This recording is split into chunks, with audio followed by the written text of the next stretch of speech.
Tonight, the word dangerous might be an understatement for thousands living in the foothills and the Sierra. This is what people woke up today near Truckee.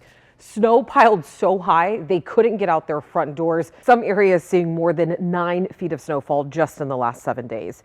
Thousands of people remain without power in areas that are hard to access.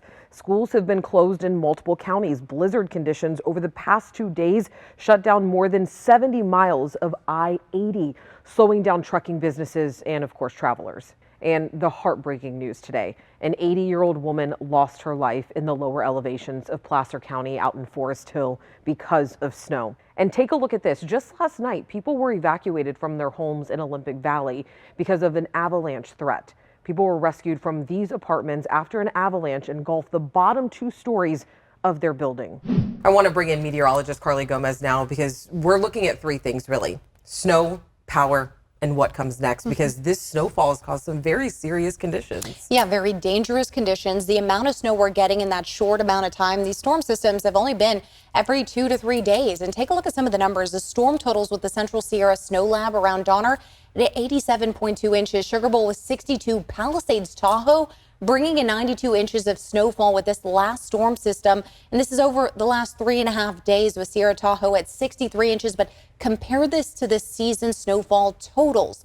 Most spots seeing over 500 inches of snowfall so far this season. When you think about that, that's 41 feet. When you think about how tall 2-story buildings are. Yeah, you're looking at about a 4-story building when you talk about how much snow has fallen. Yeah. And I want to talk about power too, because thousands of people are without power from the foothills to the high country. And we did reach out to PG&E. They said they have crews that are coming to help, but the big concern is these temperatures are just so cold. Yeah, they're very cold. We've been looking at morning lows right around those mid to low 30s. And what we saw this morning was 35 in Sacramento. Doesn't seem that cold, but 32 Placerville, 16 in Truckee, 9 in South Lake Tahoe. We are looking at a freeze warning that'll still be in effect across most of the valley spots up to the foothills in the Sierra. The overnight temperature is 24 to 32 degrees, and the mountains, they could see single-digit temperatures. So, of course, you want to protect people, pets, plants, as well as those pipes. Now, it's not snowing or raining today. No. But the storm is not over, is it? Right. It is not over. We still have a lot more snow headed our way. So we are looking at the next storm system set to arrive around Saturday. And this is going to last at least to the early start of the work week here. We could see some of these numbers adding up anywhere from 48 to 60 more inches for Lassen, Donner, Carson, Ebbets, 36 to 48 inches, Sonora, 24 to 36 more inches. After that, more storm systems headed our way. All right, Carly, thank you. And you can stay in the loop with the latest info on weather, travel conditions, and of course, breaking news. All you have to do is just download our free ABC 10 app. You can always send us your pictures and videos, and you might see them right here on air. First, on to the point tonight, a youth drag show fundraiser in Placer County has been canceled after outcry from some community members over both the youth drag show just in general and its originally scheduled location at Roseville High School. And it's a controversial story, and our goal is to tell it reasonably and fairly. Rebecca Habegger sat down with opposing groups to hear their perspectives.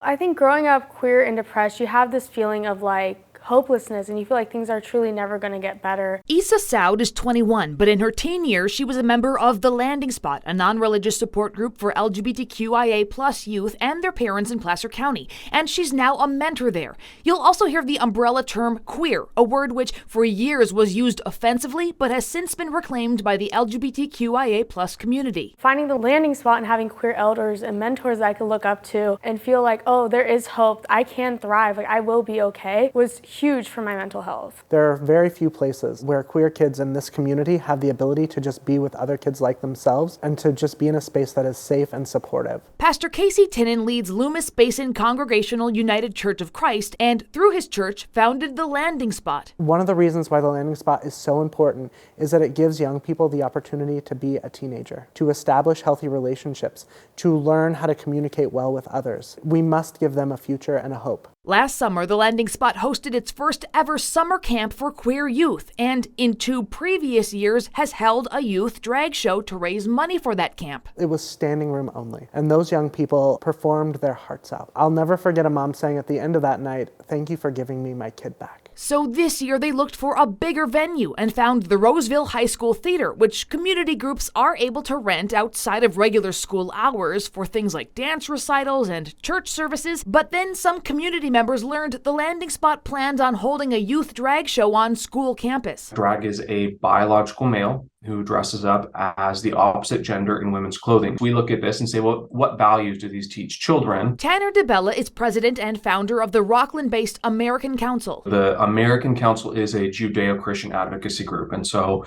we advance values that are related to life, liberty, morality, and family. In a press release last Friday, DeBella wrote, "Drag should not be an underage activity on a high school campus. The American Council has a family network of about 9,000 people in Roseville. We quickly emailed our stakeholders letting them know of the event and encouraged them to reach out to Roseville High School." The district ultimately decided to revoke the Landing Spot's permit to hold the event, telling ABC 10 they received numerous complaints, causing significant disruption to the district's daily operations. Additionally, there were concerns as to potential threats to the safety of students and staff. And the Landing Spot did not accurately describe the type of fundraising event they planned. Once clarified as a drag show event involving minor students, an administrative review determined the event did not comply with board policy. It was heartbreaking to know that there were people in the community who would do ill to our students. I wish we had some Christians and church leaders who were not afraid to confront some things. On Sunday, Pastor Greg Farrington of Destiny Christian Church in Rockland mentioned the drag show in his sermon. Loomis Basin Community Church is sponsoring a drag queen event promoting to minors. Pastor Casey says the high-profile attention from the megachurch's leader, the American Council, and others in the community has caused the youth and parents of the Landing Spot to fear for their safety. I had to sit with parents who grieved and cried and were concerned about their kids. On Monday evening, the youth, parents, and leaders of the Landing Spot met to discuss the situation. We had the kids go around and tell us how they felt about having the drag show, and they were like, they didn't feel safe. And so we decided that we will not continue with this drag show for further notice. I asked Pastor Greg and Tanner DeBella about this. What is your response to these young people feeling threatened and concerned by you using your platform to address this? We would never advocate violence to anybody, any individual, especially minors or children. We would never do that. So we're not inciting anything. And just to clarify, in this context, what would an appropriate biblical confrontation look like of, in this case, the drag show? Our voices need to be heard in our community. And we can't be silent as a church. We got to speak up. Nothing in our messaging, nothing in our tone, nothing in our hearts would ever advocate for violence or condemnation of people. We love people, even those that we disagree with. And we are opposing this because of the safety and innocence of children. For me, it is heartbreaking because as a Christian, as a pastor, the greatest commandment is to love our neighbor, to tend to the least of these. And these are the least among us. These young people have no place to go. All right, Becca Haubecker with us right now. What comes next? Yeah, so as you saw, the Landing Spot has decided to cancel the drag show that was originally scheduled for March 31st. They're currently looking for other ways to fundraise to send those kids to camp. And I do want to talk about mental health and the role that this plays, because we know that research does show that LGBTQ youth generally struggle with things like depression more. Yeah, there's a new report out from the CDC tracking youth risk behavior. It found a little over half of queer students had recently experienced poor mental health, and 1 in 5 had actually tried taking their life in the past year. Now, incidentally, both Pastor Casey and Tanner DeBella cited these stats. Pastor Casey says that's why places like the Landing Spot are so crucial, creating a safe space that supports those teens' mental health. Whereas Tanner with the American Council wonders if those teens are perhaps experiencing higher rates of mental health issues because they identify as queer. So two different sets of eyes on the same information. That's what we do here on To The Point. We present both sides and let the viewers decide. Yep, exactly right. All right, thank you, Becca. All right, after the break, we're waiting to see if the Lodi City Council member who is still facing election crime charges is showing up at tonight's City Council meeting. It's the first since his arrest.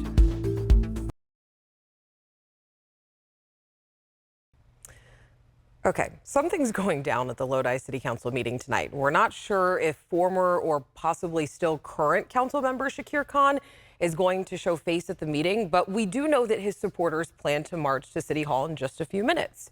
So if you have no idea who we're talking about, Khan, you see right here, was arrested last month. He's facing felony charges related to multiple election crimes, including filing a false declaration of candidacy and attempting to vote more than once. Then this happened. Take a look at your screen right now. The mayor went to the county jail to get a resignation letter from Khan, but Khan's lawyer says, not so fast. They say that this handwritten letter is not valid and claim that Khan is still a member of the Lodi City Council. As for the allegations against him, Khan says they are unfounded. In fact, he says that he's under fire because he's a minority. Everybody knows that they're targeting, because I'm different and I'm from minority. I would like the public to withhold their judgments and do not make any assumption and let the court decide what's right and what's wrong. Counter-protesters will also be at the meeting tonight asking for Khan's resignation. We'll have more on this saga on Late News tonight at 11. We hear rap lyrics in a lot of different places, but in California courtrooms, people are going to hear them a lot less. We'll explain after the break.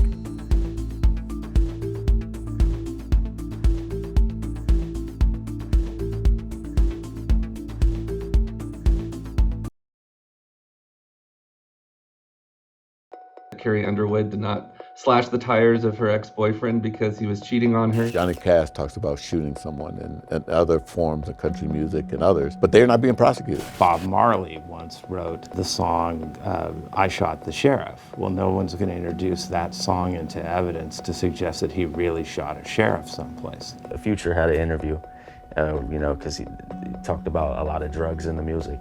And he got on the interview and he's like, I don't even do drugs. There's a growing battle underway to decriminalize freedom of expression in this country, especially when it comes to rap music. Rap lyrics have been used in courtrooms, and they are taken as statements of fact, and artists are facing prosecution for it. But things have recently changed in California. Tonight, as our Devin Truby explains, the Golden State is paving a new path, putting protections in place. People are facing some serious situations from the music that they do. When you're a creator and when you're making something, you're not doing it to influence someone to do something wrong. Sacramento singer-songwriters Jeremy Kent, known as Jay Kent, and LaShawn,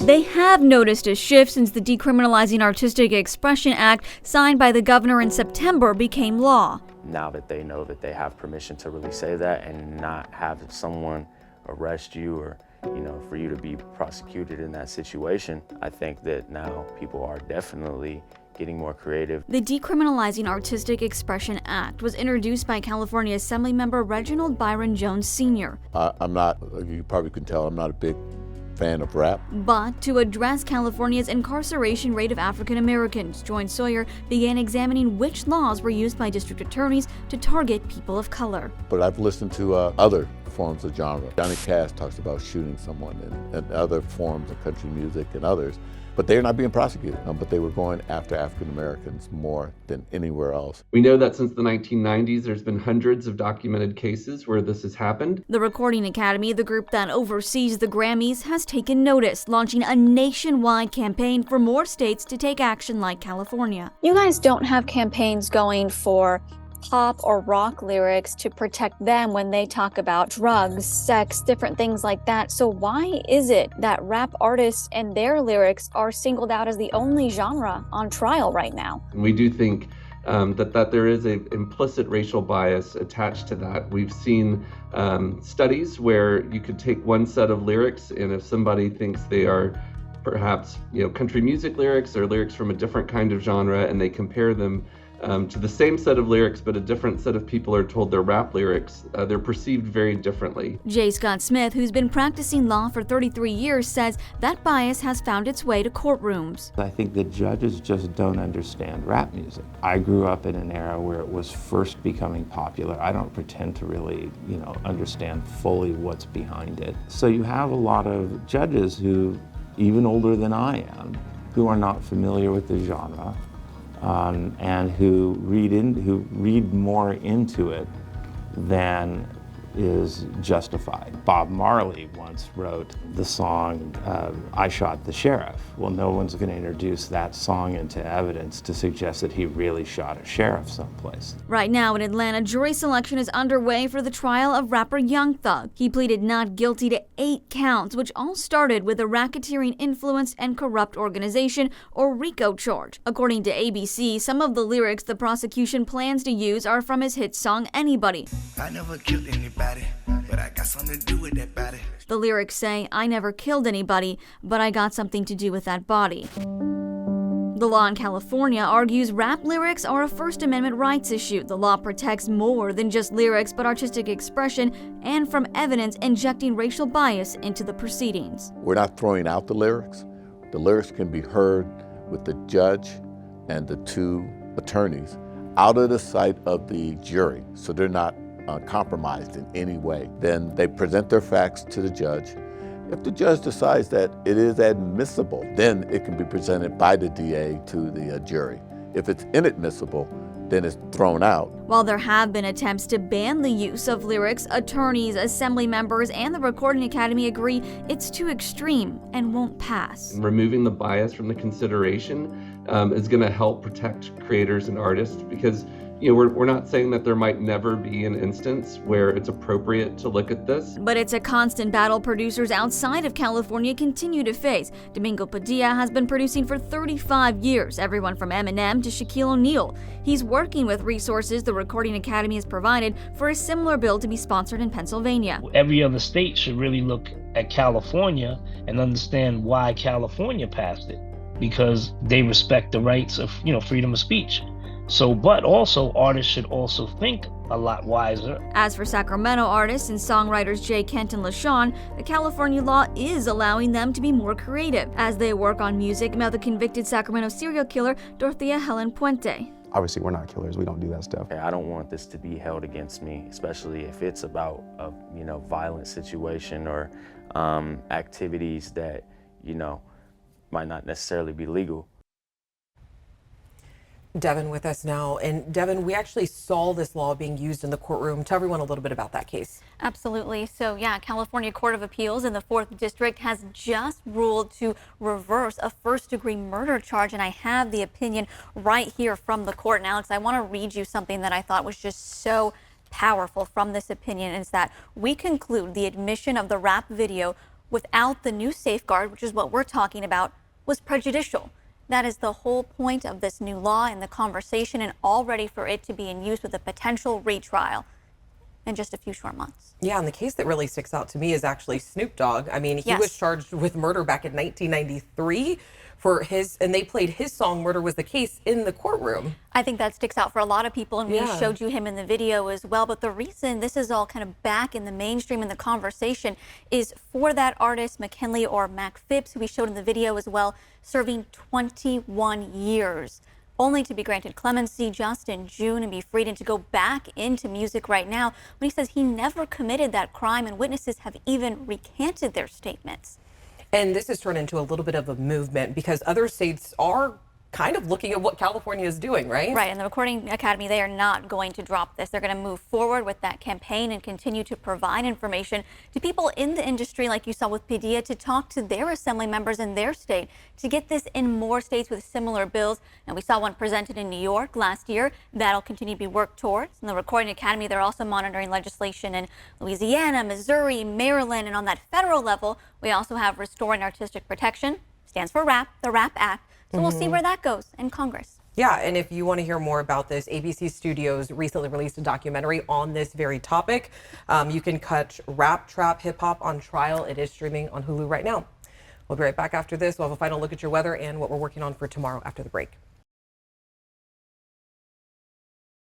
All right, another quick check of your weather here. Taking a look at current temperatures, you can still see pretty cold. Taking a look at tomorrow, though, again, we're going to see freezing temperatures again tomorrow, more rain and snow on the way. Of course, we'll have more tonight at 11, but I want to talk about what we're working on for tomorrow. Make sure that you join us for an ABC 10 Originals investigation. Our reporter, Andy Judson, is uncovering flaws in the state system that is supposed to protect victims of domestic violence. So you can catch Surviving the System, Domestic Violence in California. That's airing right here on To The Point tomorrow at 6:30. As always, thank you for joining us. I'll see you later.